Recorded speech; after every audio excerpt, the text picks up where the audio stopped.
It's time for your daily LSU baseball update with Musso at the box. Now, Matt Musso.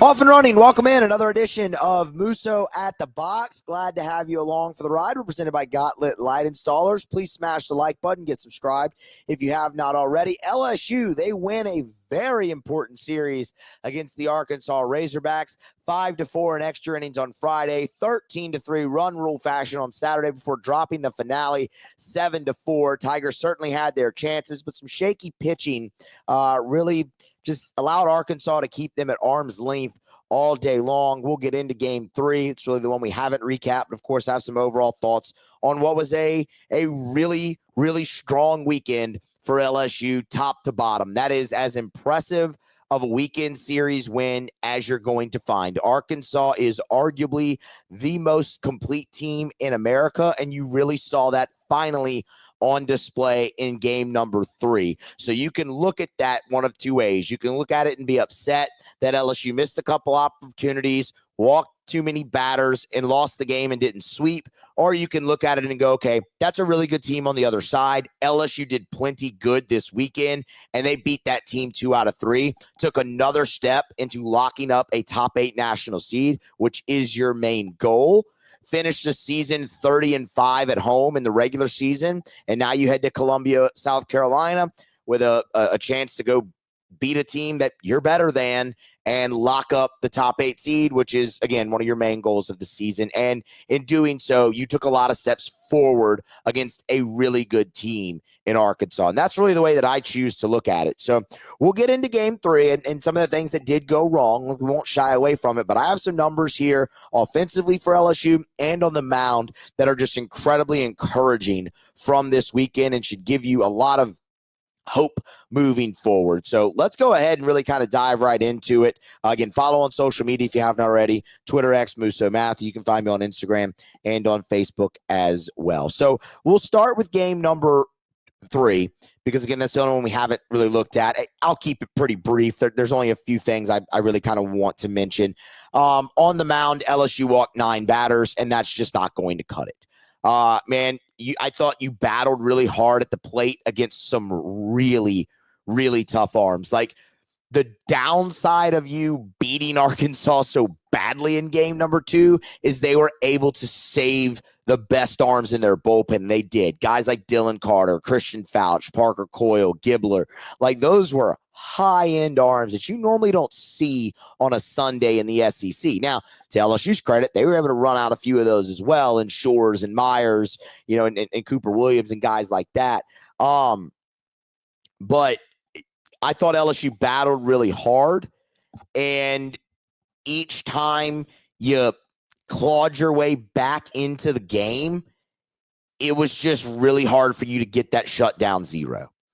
I mean, you could look at LSU there in the second inning. You hit the 2 solo home runs. You take the 2-0 lead. You give up a 4 spot the next half. In the bottom of the 8th, LSU scratches across a run to make it 5-4. Then you walk the first 4 batters of the 9th inning, give up 2 runs, and ultimately the game gets iced.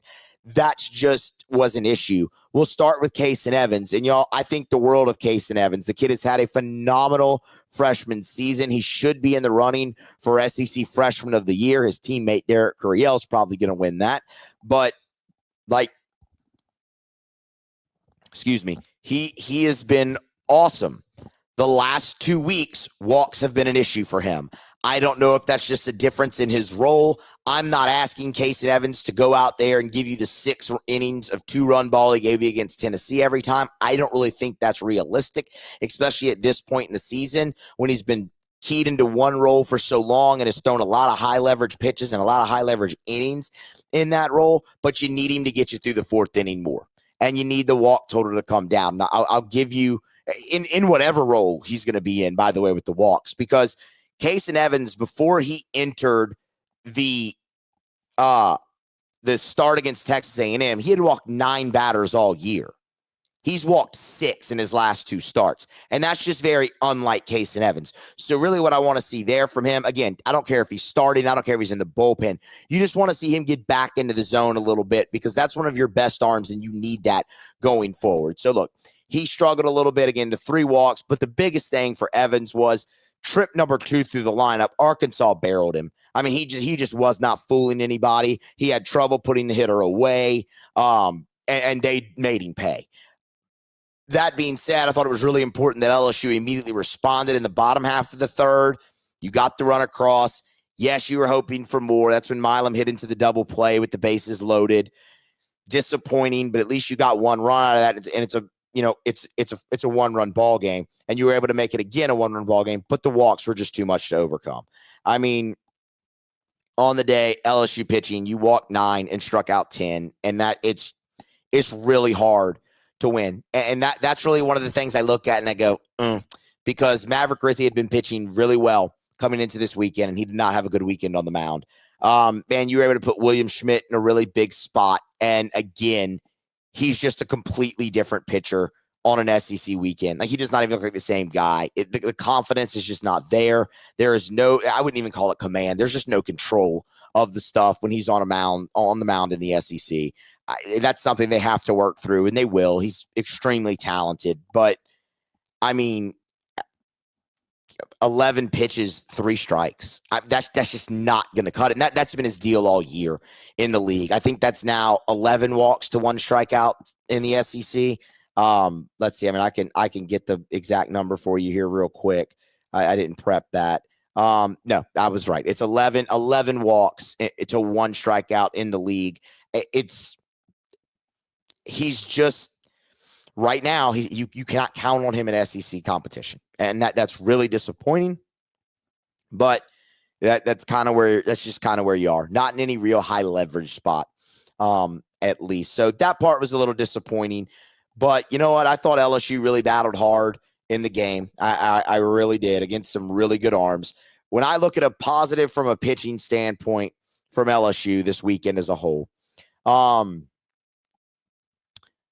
it starts with Anderson and Ianson, as it should.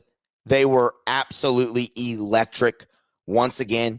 From Anderson and Ianson, you got 11 2/3 innings pitched, 3 earned runs, 2 walks and 21 punch-outs.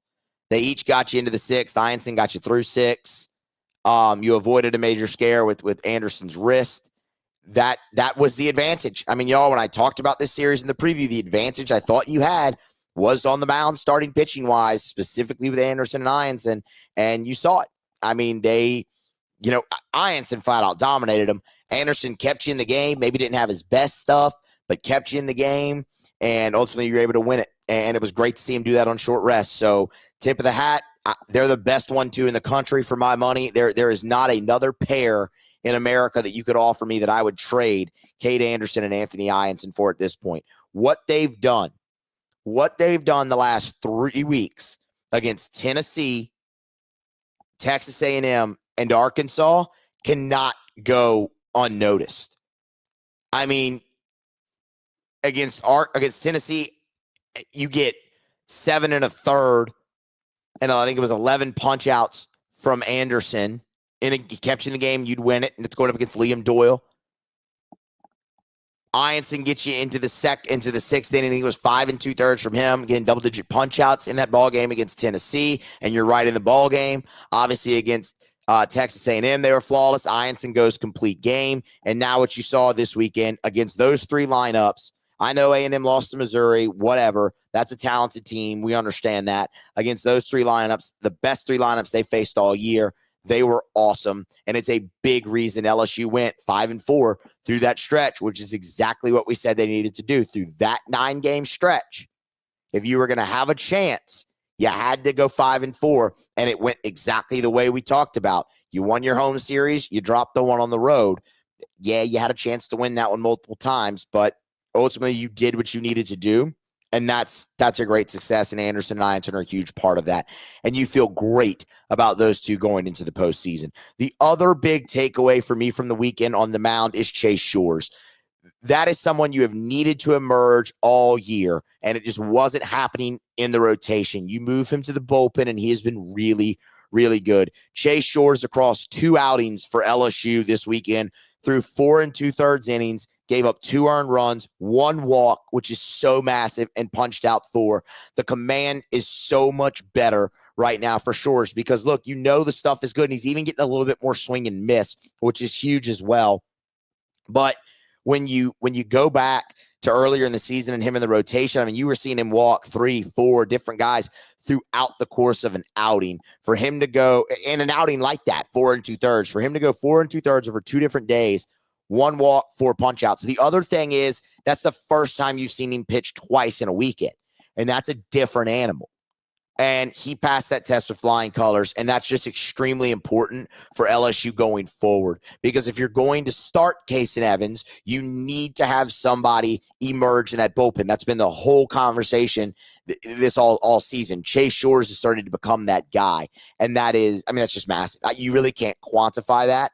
And again, you knew that was going to have to happen at some point this year. He went from a guy that you were not able to count on the weekend when he was in that starting role to somebody now who you can't wait to see come out of the bullpen and pitch, because he's just been everywhere. And I'll tell you what, the things I've noticed, that slider certainly starting to become more crisp, and he's got better command of it on the outside corner.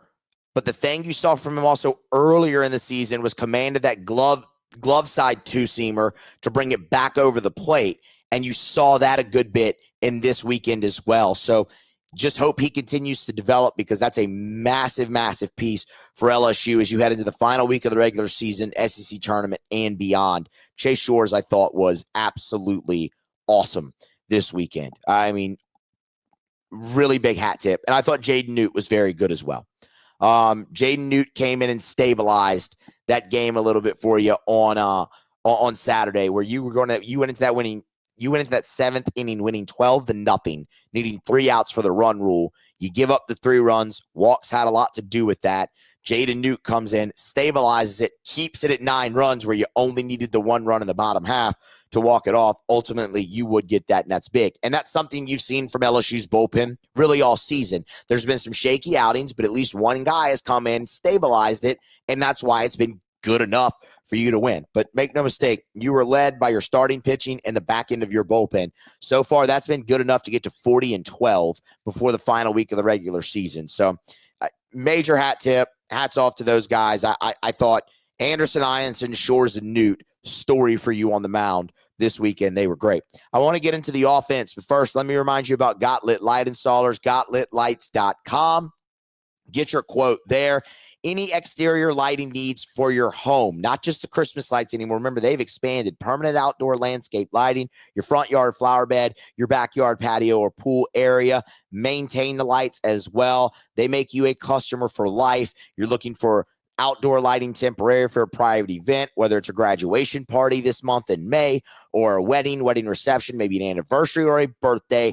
Got Lit Light Installers. You design it. They make it reality, cut to fit, never a loose light, install, maintenance, tear down, and even storage. It's Got Lit Light Installers. Everything looks better when it's lit. So go to gotlitlights.com, get your quote, and work with Derek and his team. And tell him you heard it right here on Musso at the Box. You will not be disappointed. Okay, offense. I thought LSU was really damn good this weekend against some really tough pitching. You battled Zach Root tooth and nail, and then late in that game in the 7th against one of their best arms in Aiden Jimenez, you got to him. And you got to him again, by the way, in game number 3. LSU handled Jimenez incredibly well. And that's a guy who has been absolutely awesome for them in the pen. Had really kind of become their back end of the bullpen guy. LSU got him for 3 earned runs this week in 2 different outings. That's really, really good. Against Gage Wood, loved what you did. We talked about that after the game on Saturday night. You were ready to go up there and hit. For a guy who had walked 2 guys all season coming into the game, you went up there aggressive, and it paid off, and you got out in front early, and you never let off the gas pedal.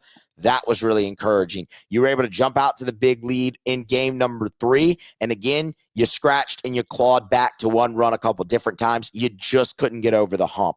Overall on the weekend, y'all, LSU hit 291 and scored 22 runs. That's really good. When you scored 7 runs a week ago, 22 is a hell of a lot better over the course of 3 days. I thought you handled starting pitching really well also. Those were really good arms that you saw. You know, you look at a guy like Ryan Prager for A&M who had gotten touched up in the SEC and you couldn't do it. Landon Beidelshees for Arkansas had gotten touched up in the SEC. I mean, the guy had an ERA north of 6 coming into the game. You got him for 3 earned runs on 4 hits in 2 innings and got him out of the game. That's what you were hoping to do a week ago. You did it this week. 291 over the course of 3 games and scoring 22 runs is really good. But I'll tell you the other thing. If you go and you look at LSU's stats with runners in scoring position this weekend, you're not going to be blown away. They hit 200. That's not very good. So, man, dang, Moose, how'd they score 22 runs? They did other things extremely well. With a runner at third and less than 2 out, something we have harped on. Runner on third, LSU at 600 this weekend. They got that runner home 60% of the time. Advancement opportunities, 50% for the whole weekend. No, they didn't hit great with runners in scoring position, but they moved the ball. They moved the offense for the large majority of the weekend. They took really good and really competitive at bats, and it led to 22 runs. So that was huge. So, I mean, look, you can obviously look at Brown and see the 5 for 8 weekend and the 5 RBIs that he had, and that's great. You've come to expect that from Jake Brown. The at-bats against the lefties, he'll continue to work on that, and you know, that has to get better for him. You talk about splits, and we talk about that with Ethan Fry all the time, but look, man, if you're going to leave Ethan Fry in there because you think he's one of your best, Jake Brown is one of your best, you got to leave him in there against the lefties too, because eventually that lefty's going to come out of the ball game, and you saw that today. I mean, you know, Beidelshees gave him problems. As soon as a righty's in there, he knocks a single for up the middle. So, you know, you leave him in there and work that out. I thought he was great. Obviously, Ethan Fry had a phenomenal weekend as well. 4 hits. I mean, golly, was it 7? Was that 7 RBI for Ethan Fry this week? I believe it was. I missed something that I wanted to talk about with the pitching, so we're going to have to get back to that. Fry drove in 2. No, I'm sorry, it wasn't 7. He drove in 2 on Friday and then 4 on Saturday. It was 6. My bad. 6 RBI for Fry. 5 hits for him as well. So, I mean, obviously that was great. I'll tell you who had a great weekend, though, that kind of flew under the radar was Danny Dickinson. Danny Dickinson also turned in 5 hits. He had a hit in each game and 5 total. He had a really, really, really nice weekend for LSU in that 3-hole. Again, getting back to where he's comfortable. Now you just need to bring along Curiel and Jones a little bit more. With Curiel, lefties are starting to give him a problem finally, and that is a little concerning. And what I think it is he's just seen such a better quality of left-handed pitching right now than he has at any other point in the season. So he's going to take his lumps a little bit there, but you're not taking Derek Curiel out of the lineup, and you shouldn't leave him out of the leadoff spot either. So, you know, you want another series with that as your top 3. So that makes you now, let's see, I have the numbers right here, actually. That makes you 26-5 overall in the year with that as your top 3 in that order, and 13-5 in the SEC. That, to me, is just absolutely inarguable to not run that out there as the top 3 in your lineup every game. But we'll see. So overall, y'all, I thought it was actually a really good offensive weekend for LSU. You saw a lot of good things from the Tigers. Loved the breakout from Cade Aaron Beatty in game number 2. I mean, that kid's just going to be awesome for the next 2 years as your everyday catcher, and I can't wait for it. You know, Milam had a really tough first 2 days, but gets you a couple hits there in the nightcap. The final game of the weekend. I thought Luis Hernandez on a Sunday yet again. That's 3 straight Sundays in a row. He has just been awesome for you at the plate. So, I mean, you can look at this in a little bit of a negative light because they didn't come through every chance they needed to in game number 3. But overall on the weekend, LSU was awesome offensively, and I really don't have many complaints. The other thing I wanted to talk about pitching wise sorry, this is out of order now. That's my bad. I had it written down right in front of me under all my pitching notes and just never got to it. One of the other things we talked about in the preview, not just with Anderson and Ianson, but over the course of the whole staff the weekend, was the Eloy brothers and needing to keep them in check. And LSU did a fantastic job. Vahiva Eloy went 2 out of 12 with 8 strikeouts this weekend. He only drove in 2 runs. That's the 2 hits also both came on Friday night. So the rest of the weekend, you held him hitless. And he punched out 8 times. And, he came up in big spots. I mean, the one that immediately comes to mind is in the 3rd inning on Saturday with the bases loaded and 1 out, and Ianson punched him out.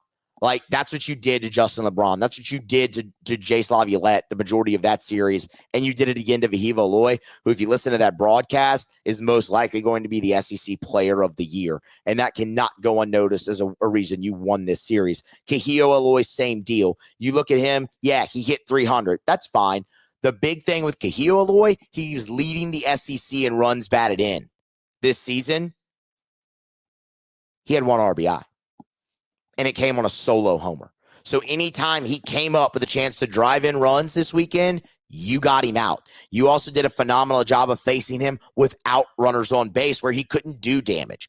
All in all, they went 5 for 22 with 10 strikeouts, and they drove in 3 runs. That's incredible. We talked about it with Vahiva. He leads the SEC in hits and in runs. You kept him off base, which is just going to limit their offense. You kept them in the yard as well. 2 homers for Arkansas all weekend. They both came on Friday, and that's impressive given the action on Saturday, on Sunday, because the wind was blowing out finally, and you kept them in the ballpark. So, LSU's pitching, LSU was great this weekend. They really were. They didn't finish off the sweep. That's a bummer. That's a really good team, and it's hard to sweep. The team hadn't been swept all year. They're one of 4 teams, by the way, in the SEC that have not been swept. 12 out of the 16 teams in this league have been swept this year. That's incredible depth that you have in this conference. So, I'm really proud of that team this weekend. I thought they played their ass off and beat a really, really good team. And you know what? You're going to be ranked number 1 in the country come Monday morning in probably the majority of the polls. Because at least in D1's poll and Baseball America, you were already ranked top 5, and the number 1 team in each of those polls lost their series this week. And what you did against Arkansas, you made a statement at times this weekend. You deserve that ranking. Does that mean LSU's the best team in the country? No. But they deserve to be put back in that spot after what they just showed, and they'll be the only team in the country to reach that ranking twice this year. So, congratulations to them. Now, as we get set to wrap up, let's kind of take a look at your postseason outlook, shall we? So, look, LSU, they stand now in the SEC 17-10. You need 2 out of 3. You need 2 out of 3 against South Carolina to get 19 wins and lock yourself into a top 8 national seed. You've already locked up a top 16 in a host spot. LSU will play more baseball at Alex Box Stadium this year. This was not the final game in that building, and that in and of itself is encouraging. Your RPI moved up 1 spot. You are number 7 in the RPI right now, heading into the final week of the season. That is a great place to be, and you need 2 wins. You successfully went 5-4 through that 9-game stretch, your toughest stretch of the year, and you came out of it with a winning record. That's huge. The other stretch in the season that was massive was that 7-game road trip, and you came out of that with a winning record. I know that sweep to Auburn sours it, but you were 4-3.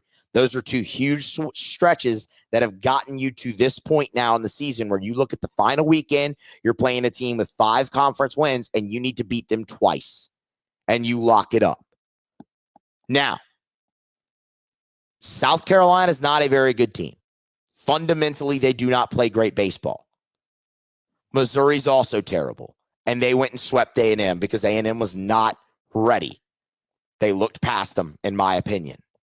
And to lose 10-1 in Game 3, that team, I didn't see any of that game, but that team probably had no want to be out there. Let's just say it that way.